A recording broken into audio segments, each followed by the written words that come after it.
ओम शांति। अॼु मल्ले तारीख़ आहे 22/12/2024। अॼु व्यक्त बाप दादा जो रिवाइज कोर्स 17/3/2003। सदा पंहिंजी सुमान में रहणु, सम्मान ॾियणु, सभिनि जो सहयोगी थियणु ऐं समृद्ध ठाहिणु। सदा पंहिंजी सुमान में रहणो आहे, सम्मान ॾियणो आहे, सभिनि जो सहयोगी ठहिणो आहे ऐं समृद्ध ठाहिणो आहे।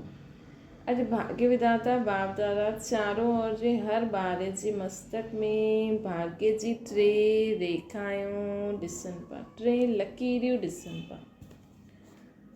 भाग्य जी 3 लकीरियूं ॾिसनि पिया। हिकु परमात्म पालना जी भाग्यवान लकीर, ॿियो सत शिक्षक जी श्रेष्ठ शिक्षा जी भाग्यवान लकीर, टीं श्रीमत जी चमकती हुई लकीर। चारों ओर जे ॿारनि जे मस्तक जे विच में 3 लकीरियूं ॾाढियूं सुठियूं चमकनि पियूं। अॼु सभी भी पंहिंजे 3 भाग्य जी लकीर खे ॾिसो था न। जॾहिं भाग्य विधाता तव्हां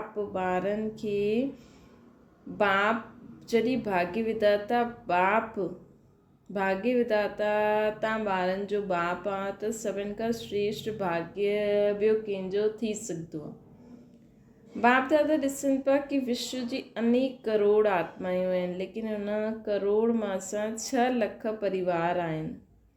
केतिरा थोड़ा आहिनि, हाणे त केॾा थी विया हूंदा, कोटनि में कोई थी विया न। वैसे हर मानव जे जीवन में ये 3 ॻाल्हियूं, पालना, पढ़ाई और श्रेष्ठ मत 3 ही आवश्यक आहिनि। लेकिन हिकु परमात्म पालना ऐं देव आत्मायूं व मानव आत्माउनि जी मत पालना पढ़ाई में रात ॾींहं जो अंतर आहे। लेकिन परमात्म पालना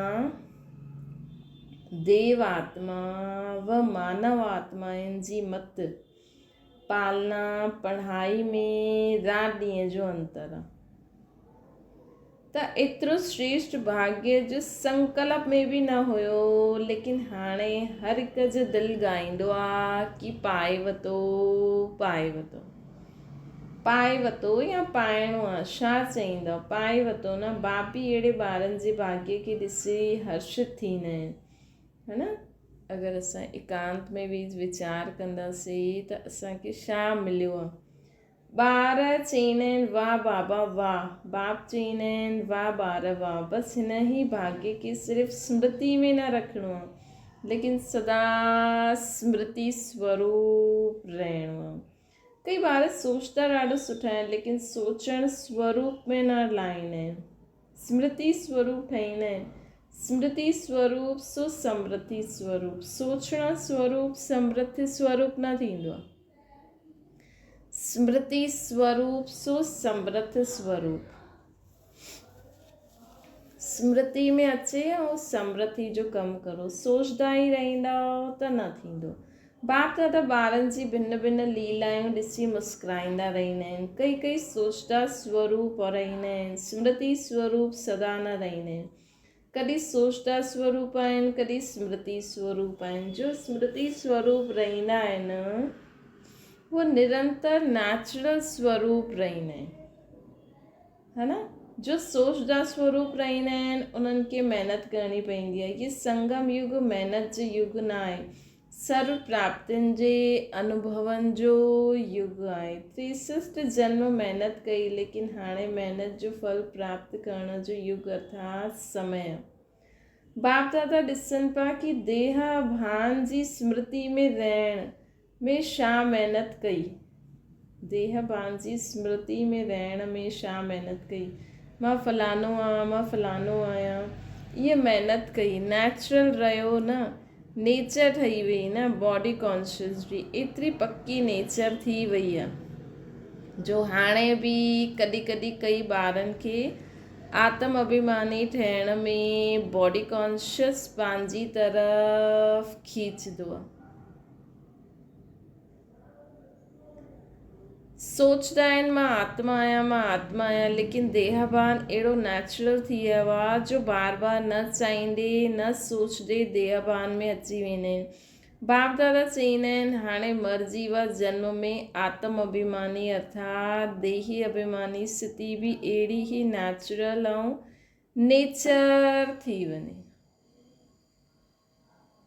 महिनत न करणी पए मां आत्मा आहियां। जीअं कोई बि ॿार पैदा थींदो आहे, जॾहिं हुनखे थोरो सम्झ में अची वेंदो आहे त हुनखे परिचय ॾींदा आहिनि न, तव्हां केरु आहियो, कंहिंजा आहियो। ईअं ई जॾहिं ब्राह्मण जनम वठंदा आहिनि त तव्हां ब्राह्मण ॿारनि खे जनम ते ई छा परिचय मिलियो कि तव्हां केरु आहियो। आत्मा जो पाठ पको करायो न त इहा पहिरियों परिचय नेचुरल नेचर ठही वञे। नेचर नेचुरल ऐं निरंतर रहंदी आहे न, यादि करिणो न पवंदो आहे। ईअं हर ब्राह्मण ॿार बि हाणे समय प्रमाण देही अभिमानी स्टेज नेचुरल थी वञे। कई ॿारनि जी आहे सोचणो न पवंदो आहे स्मृति स्वरूप। कई ॿारनि जी आहे अहिड़ी स्थिति। हाणे निरंतर ऐं नेचुरल स्मृति स्वरूप ठहिणो ई आहे कि मां आत्मा आहियां। लास्ट अंतिम पेपर सभी ब्राह्मणनि जो इहो ई नंढो आहे, नष्टो मोह स्मृति स्वरूप। नंढो सो पेपर आहे, पर मोह बि कंहिंमें छा आहे, कुझु बि त न आहे। त हिन वर्ष में छा कंदा? कई ॿार पुछंदा आहिनि हिन वर्ष में छा विशेष लक्ष्य रखिणो आहे। त बाप दादा चईंदा आहिनि सदा देही अभिमानी स्मृति स्वरूप ठहो, है न। सदा देही अभिमानी स्मृति स्वरूप ठहो। जीवन मुक्ति त प्राप्त थियणी आहे, लेकिन जीवन मुक्त थियण खां पहिरियों महिनत मुक्त ठहो। हाणे जीवन में महिनत खां मुक्त ठहो। ये स्थिति समय के समीप लाईंदी। बाबा चवनि था जीवन मुक्त त प्राप्त थियणी आहे, जीवन मुक्ति त, लेकिन हाणे जीवन मुक्ति थियण खां पहिरियों महिनत मुक्त ठहो। नेचुरल असांखे इहा अभ्यास थी वञे कि मां आत्मा आहियां। इहा स्थिति समय के समीप लाईंदी ऐं तव्हांजी सर्व विश्व जा भाउ भेणनि खे दुख अशांति सां मुक्त कंदी। मतिलबु असांजी इहा स्मृति देही अभिमानी स्थिति, बसि असांखे छा करिणो आहे, ख़ुदि खे आत्मा सम्झी बाबा सां गॾु रहणो आहे ऐं मौज मनाइणी आहे। महिनत मुक्त जीवन जीअणो आहे। असांजी स्थिति ॿियनि आत्माउनि खे, असांजे भाउ भेणनि खे दुख अशांति सां मुक्ति ॾियाराईंदी। तव्हांजी स्थिति आत्माउनि जे लाइ मुक्ति धाम जो दरवाज़ो खोलंदी। त पंहिंजे भाउ भेणनि जे मथां रहम न ईंदो आहे, छोकी उन्हनि खे त स्वर्ग जो सुख खपनि न, उन्हनि खे त पंहिंजे धर्म वारनि सां सुख खपे, उन्हनि खे त कलयुगी सुख खपे। त सतयुग में त ईंदा न उहे, उन्हनि खे खपे बि न, है न। जंहिंखे खपे उहो ज्ञान में हलंदो, त असां उन्हनि जे पुठियां छो पंहिंजो अलौकिक मौज खे गवायूं न। असां पंहिंजी मस्त में मस्तु रहूं। त असां पंहिंजी मस्त में मस्तु रहूं त उन्हनि जे लाइ मुक्ति जो दरवाज़ो खुली वेंदो। त पंहिंजे भाउ भेणनि जे मथां रहम न ईंदो आहे। केतिरो चारो और आत्माएं चिलाइनि थियूं। त तव्हांजी मुक्ति सर्व खे मुक्ति दिलाईंदी। चेक करो नेचुरल स्मृति सुसमृत स्वरूप केसि ताईं ठहिया आहियो। समृत स्वरूप ठहिणो ई व्यर्थ खे सहज समाप्त करे ॾियणो। समृत स्वरूप ठहिणो ई व्यर्थ खे सहज समाप्त करे ॾियणो।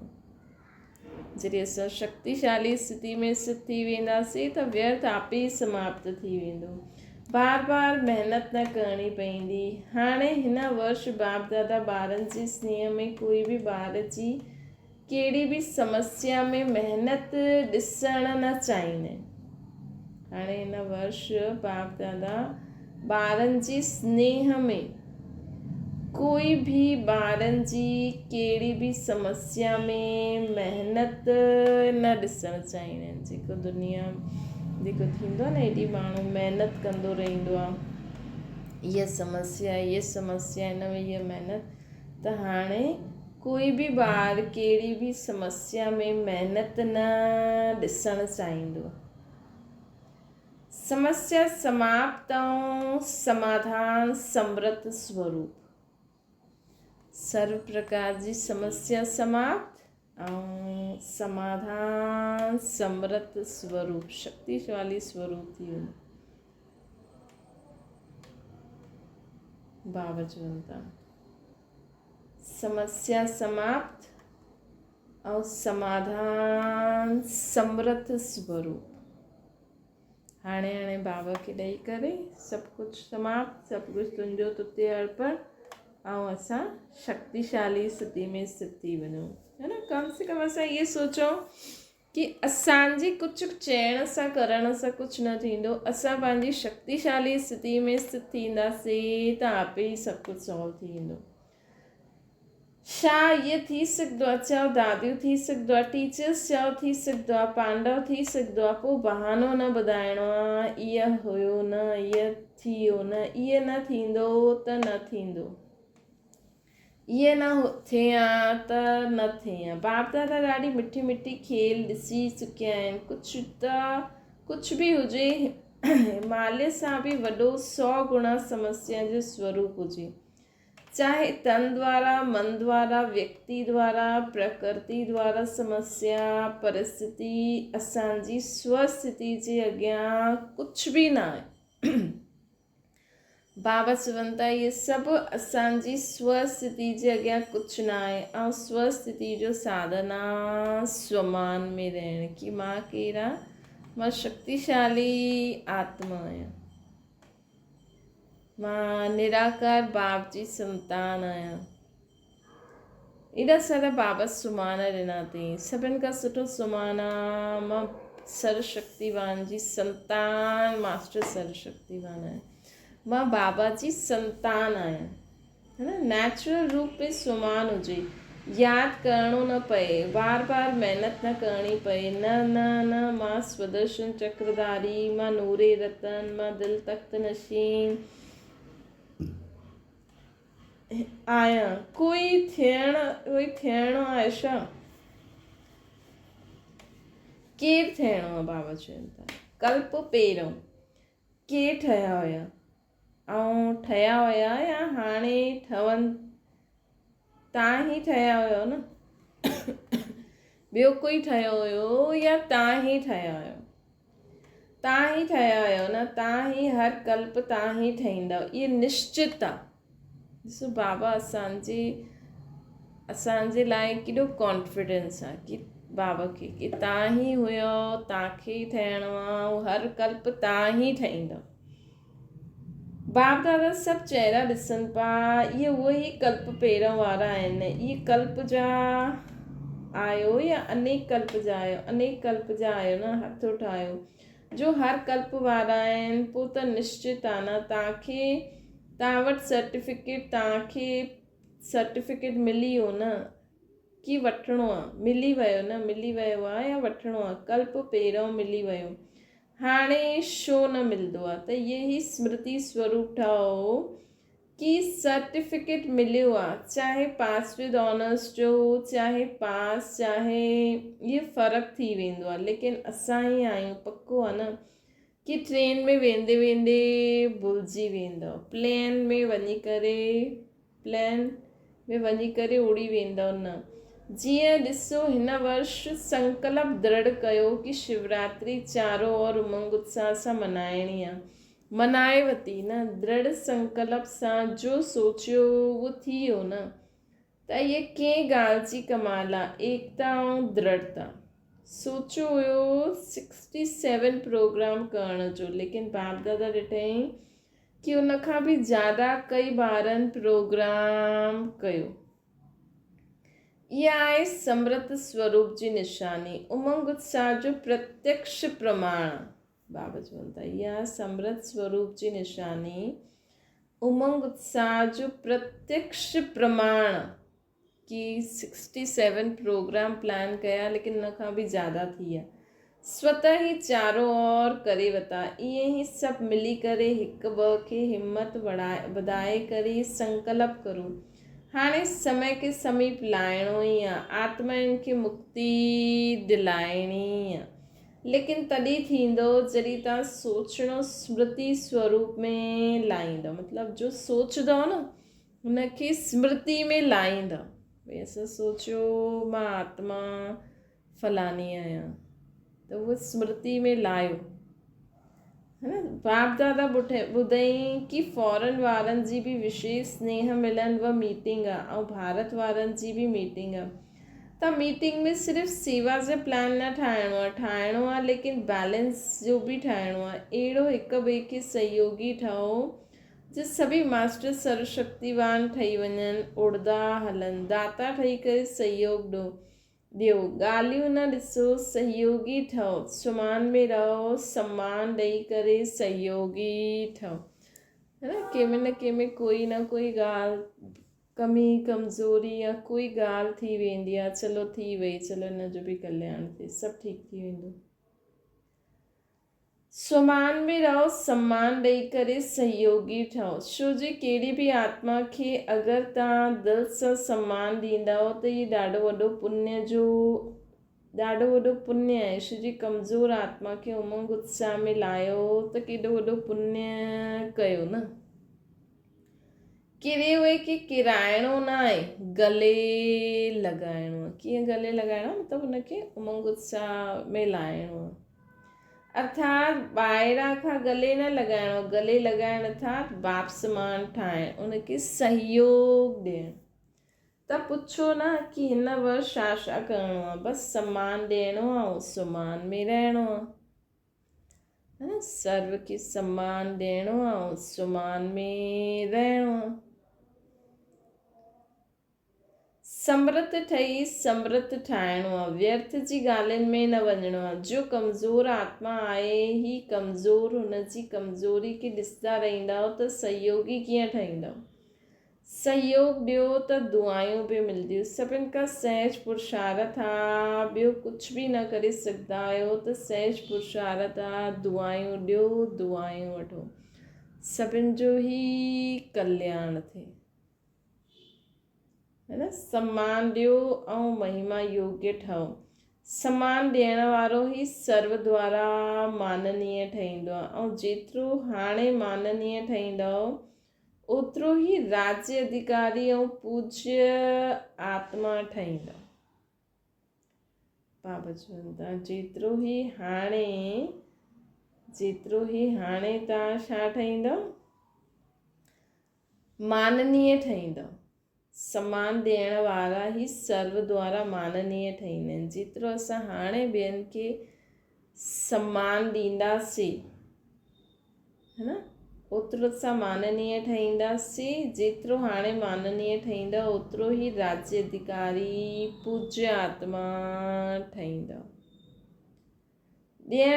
ॾींदो आहे, वठण जो न, ॾींदा हलो, वठण जो न आहे। वठो ऐं ॾियो, इहे त बिज़नेस कमु थी वियो। तव्हां त दाता जा ॿार आहिनि, बाक़ी बाप दादा चारों ओर जे ॿारनि जी सेवा खे ॾिसी ख़ुशि आहिनि। सभिनि सुठी सेवा कई, लेकिन हाणे अॻियां वधिणो आहे न। वाणी द्वारा हाणे सुठी सेवा कई, साधननि द्वारा बि सुठी सेवा कई, रिज़ल्ट कढी न। अनेक आत्माउनि जो उलना बि समाप्त कयो। साथ साथ समय जी तीव्र गति जी रफ़्तार ॾिसी बाप दादा ये ही चाहींदा आहिनि कि थोड़ी आत्माउनि जी सेवा न करणी आहे, लेकिन विश्व जी सर्व आत्माउनि खे मुक्तिदाता निमित्त तव्हां आहियो। छो जी बाप जा साथी आहियो न। त समय जी रफ़्तार प्रमाण हाणे हिकु ई समय इकट्ठी 3 सेवायूं करणियूं। हाणे असांखे हिकु ई समय ते, हिकु ई रफ़्तार प्रमाण, हाणे हिकु समय ते असांखे 3 सेवायूं करणियूं समय जे हिसाब सां, ताकी असां बाक़ी आत्माउनि जो बि उलना समाप्त करे सघूं। हिकु वाणी, ॿियो स्वस्थिति, स्वशक्तिशाली स्थिति, टियों श्रेष्ठ रूहानी वाइब्रेशन, जाते भी सेवा करो हुते अहिड़ो रूहानी वाइब्रेशन फैलायो जो वाइब्रेशन जे प्रभाव सां में सहज आकर्षित थींदा अचनि। ॾिसो हाणे लास्ट जनम में भी तव्हां सभिनि जी जड़ चित्र कीअं सेवा करनि था, छा वाणी सां ॻाल्हाईंदा आहिनि? उहो जड़ चित्र छा वाणी सां ॻाल्हाईंदा आहिनि? वाइब्रेशन अहिड़ो हूंदो आहे जो भक्तनि जी भावना जो फल सहज मिली वेंदो आहे, है न। त भले तव्हां ॻाल्हायो न ॻाल्हायो, भले तव्हां ज्ञान ॾियो न ॾियो, लेकिन असांजा वाइब्रेशन एॾा श्रेष्ठ हुजनि सर्व जे लाइ, सर्व जो ई कल्याण थिए, त उन्हनि खे ऑटोमेटिकली भक्तनि जी भावना खे सहज फल मिली वेंदो। अहिड़ा वाइब्रेशन शक्तिशाली हुजनि, वाइब्रेशन में अहिड़ो सर्व शक्तियुनि जी किरणियूं फैलंदी आहिनि, वायुमंडल बदिली वेंदो आहे। वाइब्रेशन अहिड़ी चीज़ आहे जो दिलि में छपी वेंदी आहे। तव्हां सभिनि खे अनुभव आहे न, कहिड़ी आत्मा जे प्रति अगरि कोई सुठो या बुरो वाइब्रेशन तव्हांजे दिलि में वेठो आहे त केतिरो समय हलंदो आहे, ॾाढो समय हलंदो आहे न, निकारणु चाहियो त बि निकिरंदो न आहे। कंहिंजो बुरो वाइब्रेशन वेही वेंदो आहे त सहज निकिरंदो आहे, त तव्हांजो तव्हांखे सर्व आत्माउनि जी किरणनि जो वाइब्रेशन, त तव्हांजो सर्व शक्तियुनि जी किरणनि जो वाइब्रेशन छाप जो कमु कंदो। वाणी भुलिजी सघंदा आहिनि, लेकिन वाइब्रेशन जी छाप सहज निकिरंदी आहे, सहज न निकिरंदी आहे, सॉरी, अनुभव आहे न अनुभव। इहे गुजरात बॉम्बे जो उमंग उत्साह ॾेखारियो आहे, उनखे बि बाप दादा पदम गुणा मुबारक ॾींदा आहिनि। छो विशेषता छा रही, छो मुबारक ॾींदा आहिनि? फंक्शन त वॾा कंदा रहंदा आहियो, लेकिन ख़ासि मुबारक छो ॾिनई? छो जी ॿिन्हिनि तरफ़नि जी विशेषता इहा ई रही कि एकता ऐं दृढ़ता आहे, बॉम्बे ऐं गुजरात निमित्त। लेकिन बाबा उन समय जी चवनि था, हाणे त ॾाढा हूंदा। जिते एकता ऐं दृढ़ता आहे उते हिकु वर्ष जे बजाए हिकु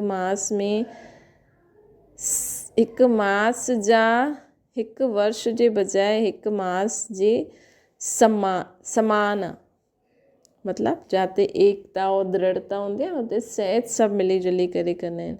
ॿुधो, गुजरात ऐं बॉम्बे। अच्छा, हाणे सेकेंड में ज्ञान सूर्य स्थिति में स्थित थी करे चारों ओर जी भयभीत हलचल वारी आत्माउनि खे सर्व शक्तियुनि जी किरणियूं फैलायो।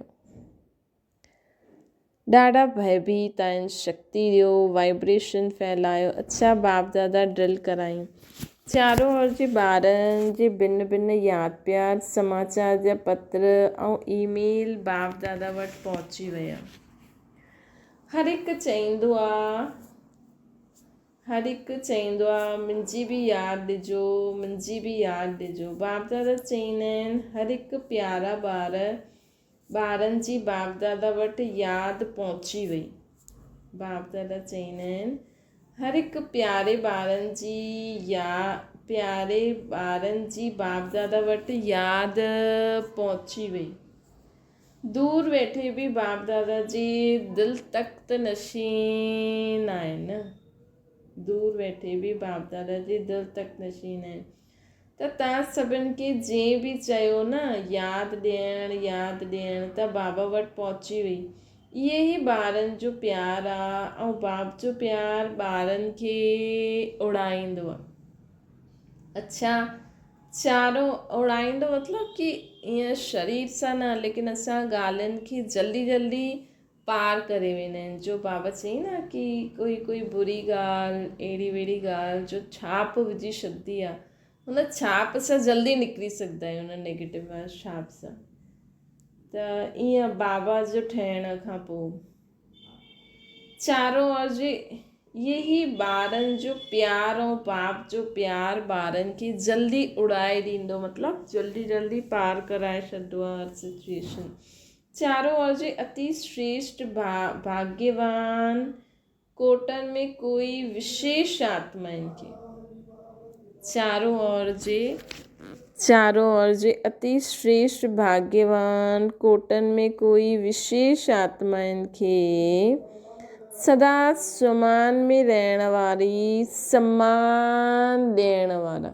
चारों ओर जे श्रेष्ठ भाग्यवान कोटन में कोई विशेष आत्माइन खे सदा स्वमान में रहण वारा, सर्व खे सम्मान ॾियण वारा, सर्विसेबल ॿारनि खे सदा स्मृति स्वरूप सुसमृति स्वरूप आत्माइन खे सदा अचल अॾोल स्थिति जे आसन ते स्थित सर्वशक्ति स्वरूप ॿारनि खे बाप दादा जो यादि प्यार ऐं नमस्ते।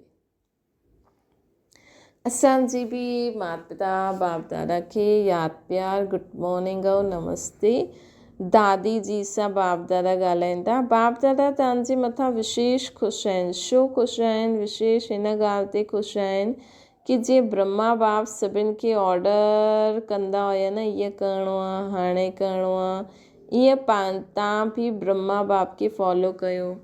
तव्हां बि मुंहिंजे साथ आहियो न, उहो त आहियो ई, निमित्त तव्हां ठहिया आहियो। अहिड़ो दृढ़ संकल्प कयो जो चारों ओर सफलता आहे। इन करे तव्हां में रूहानी ताक़त ॾाढी गुप्त भरियल आहे।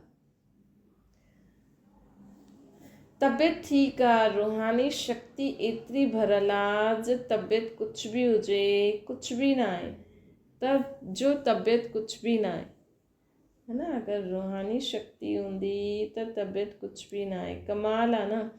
दादियुनि खे मिलणु ॾिसी करे सभिनि जी दिलि थींदी आहे असां बि दादी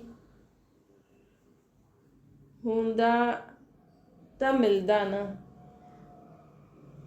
दादियुनि सां मिलणु ॾिसी करे सभिनि जी दिलि थींदी आहे असां बि दादी हुजूं हा त मिलूं हा न। तव्हां बि दादी ठहींदव। अञा बाप दादा प्लान ठाहियो आहे दिलि में, हाणे ॾिनो न आहे, अञा ॾिनो न आहे त जो सेवा कई ब्रह्मा बाबा जे साकार समय में सेवा जे आदि रतन निकिता, उन्हनि जो संगठन पक्को करिणो आहे। कॾहिं कंदव?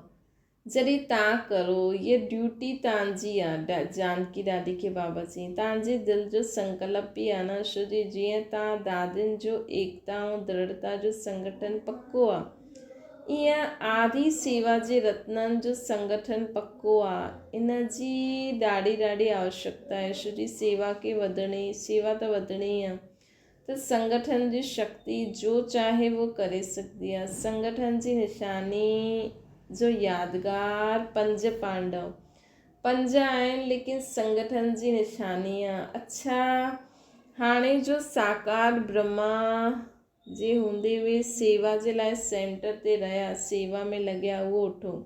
भाई बि आहिनि, पांडव जे बिना थोरी गति आहे। इहे त थोरा आहिनि, लेकिन ॿिया बि आहिनि। संगठन खे जमा करण जी ज़िम्मेवारी दादी जानकी जी खे ॾिनई। इहे दादी त बैकबोन आहे न। ॾाढा सुठा रतन आहिनि। अच्छा, सभु ठीकु आहे न, कुझु बि कंदा रहो, लेकिन पंहिंजे संगठन जी महानता आहे। किलो मजबूत आहे न, किलो मजबूत आहे न। अच्छा, वरदान आहे स्वमान जी सीट ते सेट रही हर परिस्थिति खे पार करण वारा सदा विजयी ठहो। सदा पंहिंजे हिन स्वमान जी सीट पे स्थित रहो कि मां विजयी रतन आहियां, मास्टर सर्वशक्तिवान आहियां। त जीअं सीट हूंदी आहे न, ओड़ा लक्षण ईंदा आहिनि। कोई बि परिस्थिति साम्हूं अचे त सेकेंड में पंहिंजी हिन सीट ते सेट थी वञो। सीट वारनि जो बि ऑर्डर मञिबो आहे न। सीट ते रहो त विजयी ठही वेंदो। संगम युग आहे ही सदा विजयी थियण जो युग। सदा पंहिंजी सीट ते सेट रहो। हिन युग खे वरदान आहे त वरदानी ठही सदा विजयी ठहो। स्लोगन आहे सर्व आसक्तियुनि ते विजय प्राप्त करण वारा शिव शक्ति पांडव सेना ठहो। सर्व आसक्तियूं जो हूंदियूं आहिनि न, भई हीअ खपे, हीअ खपे, हीअ खपे, इन ते विजय प्राप्त करण वारा शिवशक्ति पांडव सेना आहिनि। अच्छा, ओम शांति। बाबा खे यादि करो।